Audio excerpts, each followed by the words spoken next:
আসসালামু আলাইকুম।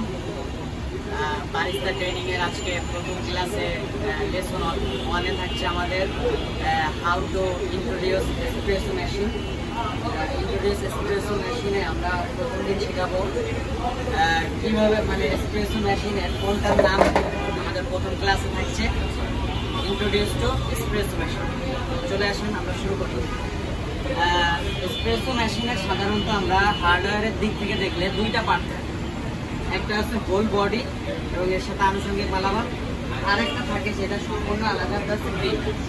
এটা কিন্তু আপনার এসপ্রেসো মেশিন থেকে সম্পূর্ণ আলাদা একটা পার্ট। আপনি এখানে দেখতে পাবেন যে এসপ্রেসো মেশিনের সাথে যা যা পার্ট আছে এটা একটা পার্ট এবং গ্রাইন্ডারটা সম্পূর্ণ আলাদা। গ্রাইন্ডার সম্পর্কে যদি আমরা আগে বলি, যে গ্রাইন্ডারটা দেখেন কাছে এখানে আছে আমাদের র বিন। আমরা পরবর্তী ভিডিওতে বিন সম্পর্কে কথা বলবো, আগে আমরা আজকে গ্রাইন্ডার এবং মেশিন সম্পর্কে ধারণা দিই। এখানে আছে র বিন এবং বিন ক্রাশ হওয়ার পরে আসে এখানে, এটা একটু দেখান যে আমরা যখন এটা স্টার্ট করি এটা ক্রাশ হয়ে এখানে আসে। তো এখান থেকে কিন্তু বিন নিয়ে আমরা এখানে চলে যাই। তো আমরা প্রত্যেকটা পার্ট নিয়ে আজকে আমরা যে এগুলোর নাম আছে আমরা আপনাদেরকে বলবো। তো এই ভিডিওতে আপনাদের সাথে আছি আমি আলাপ। তো শুরু করা যাক। প্রথমে আসি আমরা ওটা ফিল্টার। ওটা ফিল্টার দুইটা হয়, একটা সিঙ্গেল, এটাতে সিঙ্গেল শট নামবে সিঙ্গেল ফোটো ফিল্টার, আরেকটা আছে আমাদের এখানে ডাবল ফোটো ফিল্টার। এখানে ডাবল ফোটো ফিল্টারের পরে আমরা চলে আসি ট্যাম্প। Name is tamp. ট্যাম্পের কাজ কি এবং এগুলো আমরা পরবর্তী ভিডিওতে আপনাদের ইনশাল্লাহ জানিয়ে দেবো। তো আজকে শুধু আমরা এগুলোর নাম জাস্ট নামগুলো দেখি। এটা আছে ট্যাম্প মেট এবং এই অংশটাকে বলে ট্যাম্প হোল্ডার। যেরকম আমরা হোল্ডারে যেরকম জিনিস থাকে temp holder. It's a knock box. এটা নক বক্স হওয়ার কারণ কি, আমরা যখন এখানে ডাস্টবিনগুলো আসে এখান থেকে নামাই তারপরে কিন্তু এখানে নক করি, তার কারণে এটার নাম হচ্ছে নক বক্স। এটাকেও আপনি মেট বলতে পারেন। এই অংশ চলে আসছে বয়লার। এই অংশটাকে বয়লার বলে এবং এটাকে বলে বর্ডার, মেশিন বর্ডার। এবং এখানে বলে কাপ ওয়ার্মার। এখানে কিন্তু কাপ রাখলে আপনার কাপটা কিন্তু অনেক ওয়ার্ম হবে, গরম হবে। প্রত্যেকটা কাপ কিন্তু আমি ধরতে পারতেছি না। আর বেসিক্যালি এই মেশিনের উপর এই ধরনের যে মালামালগুলো দেখতেছেন এগুলো কিন্তু আসলে রাখা উচিত না। আমাদের ক্যাফেতে জায়গা কম, যার কারণে হচ্ছে আমরা এখানে এই মালামালগুলো মানে রাখছি। কিন্তু মূলত আপনি যে এসপ্রেসো মেশিনটা আপনি হ্যান্ডেল করবেন যে কোনো জায়গায়, সেটা হচ্ছে আপনি শুধু এই কাপগুলো এখানে রাখবেন। এখানে এই কাপগুলো ওয়ার্ম হবে, গরম হবে, কারণ এই মেশিন থেকে যত কফি নামে এগুলো বেসিক্যালি অন্য কফির তুলনায়, যেমন রেগুলার কফির তুলনায় একটু ঠান্ডা। যার কারণে আপনি যদি এখানে কাপগুলো রেখে ওয়ার্ম করে নেন তাহলে কিন্তু কফিটার হটটা একটু আরেকটু বেড়ে যাবে, যার কারণে এগুলো এখানে রাখা।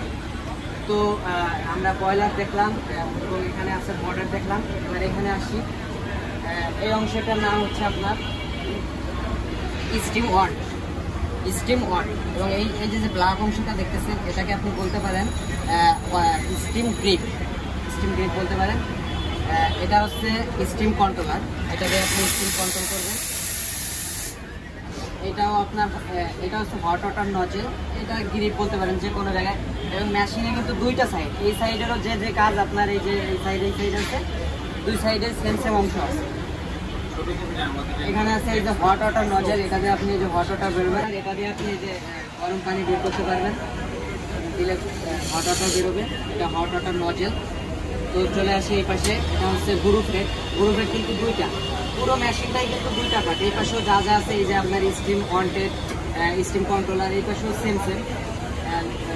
এখানে আছে এই যে আপনার এসপ্রেসো বাটন, যেটাকে আমরা বলি।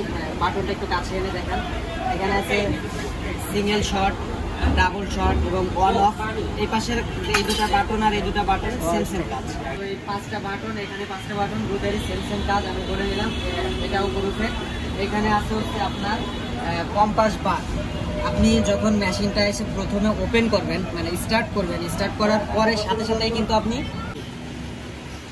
এটা হচ্ছে কম্পাস বার। কম্পাস বার আপনি যখন মেশিনটা ওপেন করবেন, অন করার সাথে সাথেই কিন্তু আপনার মেশিন কফির জন্য প্রস্তুত না।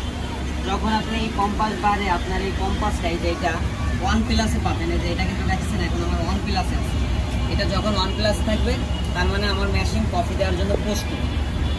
আর আরেকটা কথা, এই অংশটার নামটা বলা হয় না, এটা হচ্ছে ডিপ ট্র্যাক। এটা হচ্ছে ডিপ ট্র্যাক। আর অন অফের এটা একটু দেখাই দিই।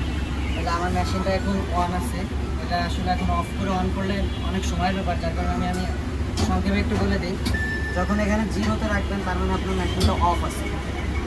এবং অন করার সময় আপনি আগে অন পজিশনে রাখবেন, চাকাটা ঘুরায় অন পজিশনে যখন দিবেন তখন আপনি মেশিন অন হবে কিন্তু কফি দেওয়ার জন্য প্রস্তুত না।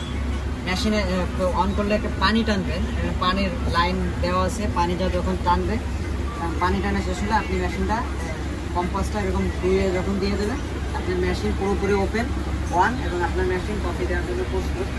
আর আপনি যে মেশিনেই কাজ করেন না কেন, আমার মেশিন সম্পর্কে বলি, আমার মেশিনটা হচ্ছে ম্যানুয়াল মেশিন। ম্যানুয়াল এবং অটো দুইটাই আছে। আপনি ম্যানুয়াল দিয়ে শিখলেও অটোমেটিক পারবেন, তবে অটো মেশিন দিয়ে ডিজিটাল মেশিন দিয়ে শিখলে ম্যানুয়ালের কিছু, তবে এখন সব জায়গায় ডিজিটাল মেশিন হয়ে গেছে, ম্যানুয়ালের ওরকম প্রয়োজন হয়। আমার মেশিনটার সম্পর্কে বলি, এটা হচ্ছে লা সিম্বলি ইতালিয়ান একটা ব্র্যান্ড। এখানে ব্র্যান্ডটা মডেলটা দেওয়া আছে M27RE, ইতালির পতাকা দেওয়া আছে। এক্সেলেন্সা ইতালিয়ান 1912, এটা হচ্ছে ইতালির একটা মেশিন। তো মেশিন সম্পর্কে আজকে আমাদের বারিস্তার ট্রেনিং লেসন অনের আজকে প্রথম ক্লাসে এতটুকুই ছিল। পরবর্তীতে কোন ভিডিও আপনারা পেতে চান বা কোন ভিডিও দেখতে চান আমাদের থেকে অবশ্যই কমেন্টে বলবেন। এবং বারিস্তার যে পরবর্তী ক্লাসগুলো আমরা ইনশাল্লাহ ধাপে ধাপে ক্লাসের মাধ্যমে দেওয়ার চেষ্টা করব। তো আজ এই পর্যন্ত, দেখা হবে পরবর্তী ভিডিওতে। ততক্ষণে সুস্থ থাকুন, ভালো থাকুন।